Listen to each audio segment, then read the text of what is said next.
Namaste everyone. In this video we will see how people will install the bore into the bore well.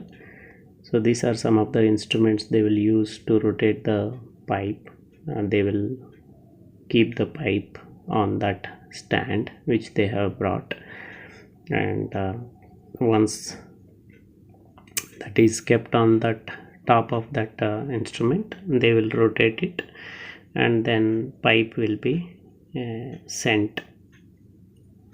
First, initially the pipe will be rotated to that vehicle, that circular portion. Once that is rotated, then it will be left into that bore well. So these are the pipe and motor packaging.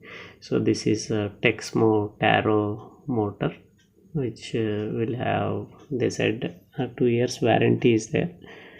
They have suggested that, and aqua also is one of the good one. So this cable is Phenol X1, and this is HDPE pipe.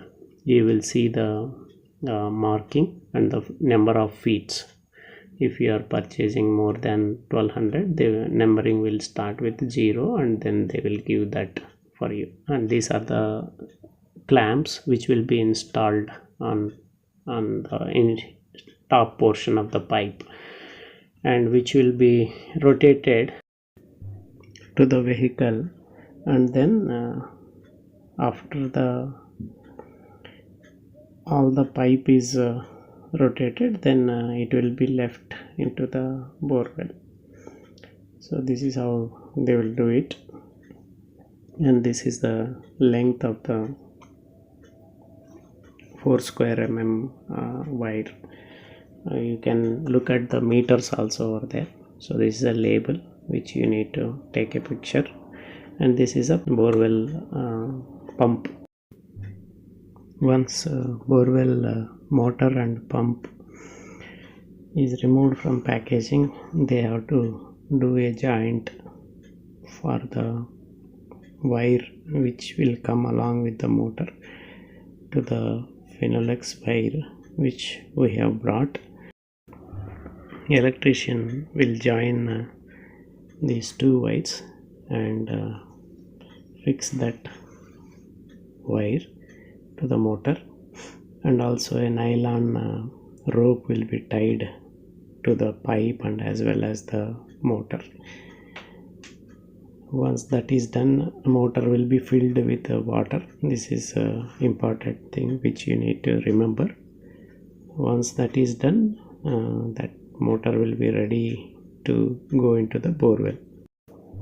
All the rotated pipe will be unrolled so that it will go into the bore well, and at the end NRV, non-return valve, and the hose pipe can be kept, and this need to be tested, and you should have a starter to give the connection, and 3-phase temporary connection meter should be there to validate the things. And once they connect to the power electricity, first initially a gas will come, all the air will come out, then after that water will come like this. So this is the entire process of borewell installation. Hope you like it.